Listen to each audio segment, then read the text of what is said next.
سلجوقی سلطنت روم کی تاریخ میں سلطان علاؤالدین کیقباد اول کو ایک عظیم اور طاقتور حکمران کے طور پر یاد کیا جاتا ہے، مگر اس کی زندگی کی شروعات ایسی نہیں تھی جسے آسان کہا جا سکے۔ اس کی کہانی ابتدا ہی سے آزمائش، سیاست اور خطرات سے جڑی ہوئی تھی۔ پیدائش اور نسب۔ سلطان علاؤالدین کیقباد اول کی پیدائش 12ویں صدی کے آخر میں ہوئی۔ وہ سلجوقی سلطنت روم کے حکمران سلطان غیاث الدین کے خسرو اول کے بیٹے تھے۔ ان کا خاندان عظیم سلجوقیوں سے تعلق رکھتا تھا، جو وسطی ایشیا سے نکل کر اناطولیہ تک پہنچے اور وہاں اپنی ایک مضبوط سلطنت قائم کی۔ یہ وہ دور تھا جب سلجوقی سلطنت ایک بڑی طاقت بن چکی تھی، مگر اس کے اندرونی مسائل بھی موجود تھے۔ اس دور کے حالات۔ کیقباد کی پیدائش کے وقت اناطولیہ ایک حساس خطہ تھا۔ یہاں بازنطین سلطنت مسلسل اپنے علاقوں کو واپس لینے کی کوشش کر رہی تھی۔ صلیبی طاقتیں مختلف علاقوں میں موجود تھیں، اور سلجوقی دربار کے اندر بھی طاقت کی کھینچا تانی چلتی رہتی تھی۔ یعنی وہ ایک ایسے دور میں پیدا ہوا جہاں امن کم اور خطرہ زیادہ تھا۔ بچپن کی پرورش۔ شاہی خاندان میں پیدا ہونے کی وجہ سے کیقباد کی پرورش خاص انداز میں ہوئی، مگر اس میں نرمی سے زیادہ سختی تھی۔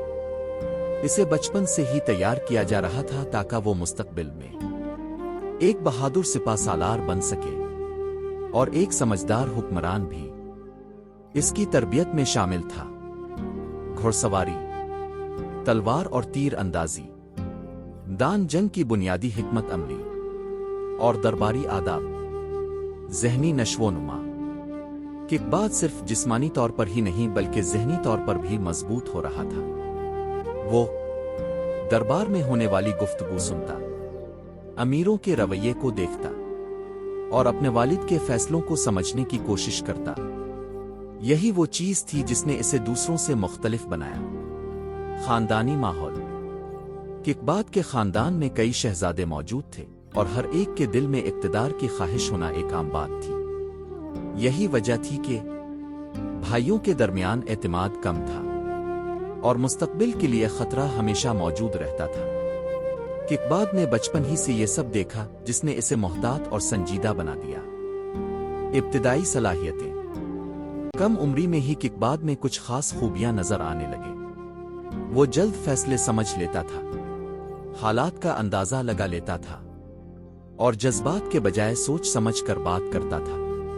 یہی خصوصیات اسے مستقبل میں ایک بڑا حکمران بنانے والی تھے۔ نوجوانی کی دہلیز۔ جیسے جیسے وہ بڑا ہونے لگا، اسے دربار اور ریاستی معاملات کے قریب لایا گیا۔ اب وہ صرف سیکھ نہیں رہا تھا بلکہ آہستہ آہستہ ذمہ داریوں کی طرف بڑھ رہا تھا۔ یہ وہ مرحلہ تھا جہاں اس کی تربیت عملی شکل اختیار کر رہی تھی، اور اس کی اصل صلاحیتیں سامنے آنا شروع ہو رہی تھیں۔ آنے والے طوفان کی جھلک۔ اگرچہ بظاہر سب کچھ معمول کے مطابق لگ رہا تھا، مگر حقیقت میں حالات بدلنے والے تھے۔ سلطنت کے اندر اقتدار کی جنگ کا خطرہ موجود تھا، اور ہر شہزادہ ایک ممکنہ دعویدار تھا۔ کیقباد کی زندگی بھی جلد ایک ایسے موڑ پر آنے والی تھی جہاں اسے مشکل فیصلے کرنے پڑتے۔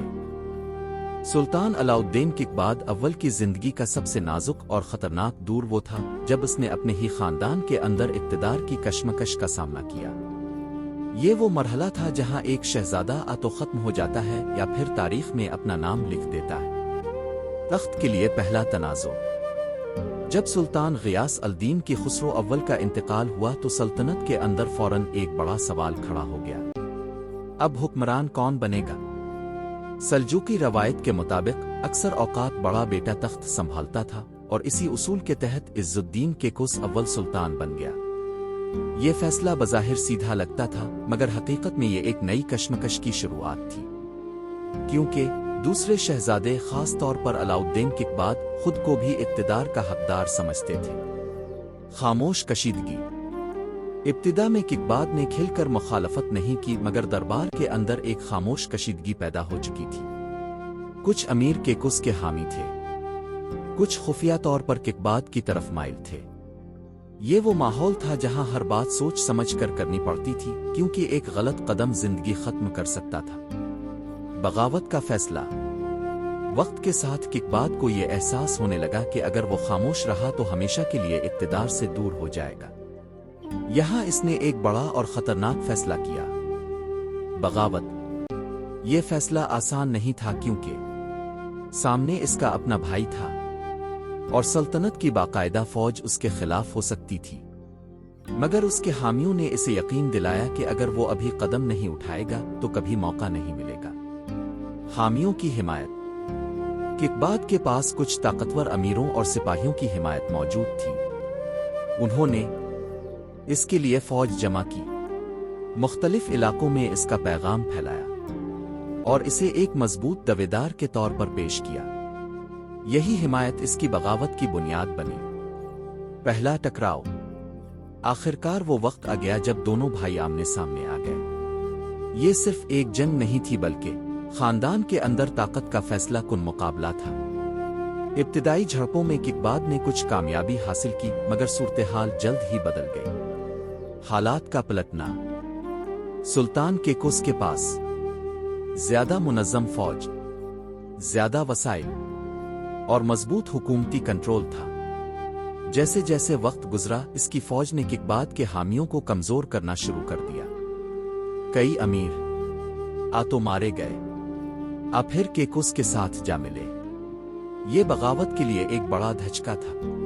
محاصرہ الف ور دباؤ۔ ککباد ایک قلعے میں پناہ لینے پر مجبور ہو گیا۔ یہ قلعہ اس کی آخری امید تھا، مگر قلعے کا محاصرہ کر لیا گیا۔ رسد کم ہونے لگی اور سپاہیوں کا حوصلہ گرنے لگا۔ یہ وہ لمحہ تھا جہاں ہر طرف سے دباؤ بڑھ رہا تھا۔ بغاوت کا خاتمہ۔ آخرکار حالات اس نہج پر پہنچ گئے جہاں مزید مزاحمت ممکن نہ رہی۔ ککباد کو ہتھیار ڈالنے پڑے اور خود کو سلطان کیکوس کے حوالے کرنا پڑا۔ یہ اس کی زندگی کا ایک فیصلہ کن اور دردناک لمحہ تھا۔ گرفتاری۔ بغاوت ختم ہوتے ہی ککباد کو گرفتار کر لیا گیا۔ اب وہ ایک شہزادہ نہیں رہا تھا، بلکہ ایک قیدی بن چکا تھا۔ یہ تبدیلی اس کے لیے بہت سخت تھی۔ قید کی زندگی۔ اسے ایک مضبوط قلعے میں قید کر دیا گیا جہاں سے فرار تقریباً ناممکن تھا۔ قید کی زندگی تنہائی سے بھری ہوئی تھی۔ ہر دن غیر یقینی تھا اور ہر لمحہ خطرہ موجود تھا۔ وہ نہیں جانتا تھا کہ اسے معاف کیا جائے گا یا ختم کر دیا جائے گا۔ ذہنی آزمائش۔ یہ وقت صرف جسمانی قید کا نہیں بلکہ ذہنی آزمائش کا بھی تھا۔ ککباد اپنی غلطیوں پر غور کرتا، حالات کا جائزہ لیتا اور مستقبل کے بارے میں سوچتا رہتا۔ یہی وہ دور تھا جس نے اسے اندر سے بدل دیا۔ حوصلہ اور صبر۔ عام طور پر ایسے حالات میں لوگ ٹوٹ جاتے ہیں، مگر ککباد نے صبر کا راستہ اپنایا۔ اس نے امید نہیں چھوڑی، خود کو سنبھالا اور وقت کا انتظار کیا۔ یہی صبر بعد میں اس کی سب سے بڑی طاقت بنا۔ وقت کا بدلنا۔ دن گزرتے گئے اور حالات آہستہ آہستہ بدلنے لگے۔ اگرچہ وہ قید میں تھا، مگر سلطنت کے اندر حالات ہمیشہ ایک جیسے نہیں رہتے۔ طاقت کا توازن بدلتا رہتا ہے اور یہی چیز آگے جا کر اس کی قسمت بدلنے والی تھی۔ قید کی تاریک دیواروں کے اندر وقت جیسے رک سا گیا تھا۔ علاؤالدین ککباد کے لیے ہر دن ایک جیسا تھا، خاموشی، تنہائی اور غیر یقینی مستقبل۔ مگر تاریخ کا اصول ہے، حالات ہمیشہ ایک جیسے نہیں رہتے، اور جلد ہی وہ لمحہ آیا جس نے سب کچھ بدل دیا۔ اچانک تبدیلی۔ سلطان عز الدین کیکوس اول جو تخت پر بیٹھا تھا، اچانک اس دنیا سے رخصت ہو گیا۔ یہ خبر جب سلطنت میں پھیلی تو ایک بار پھر وہی سوال کھڑا ہو گیا، اب سلطان کون بنے گا؟ یہ ایک خطرناک صورتحال تھی کیونکہ کوئی واضح جانشین موجود نہیں تھا۔ امیروں کے درمیان اختلافات پیدا ہو سکتے تھے اور سلطنت کمزور ہو سکتی تھی۔ دربار کا فیصلہ۔ سلطنت کے بڑے امیروں اور بااثر لوگوں نے حالات کا جائزہ لیا۔ ان کے سامنے چند ہی راستے تھے، مگر ایک حقیقت سب پر واضح تھی۔ ایک ایسا شخص چاہیے جو مضبوط بھی ہو اور تجربہ کار بھی۔ یہی وہ لمحہ تھا جہاں سب کی نظر ایک قیدی پر جا کر ٹھہری، علاؤالدین ککباد۔ قید سے رہائی۔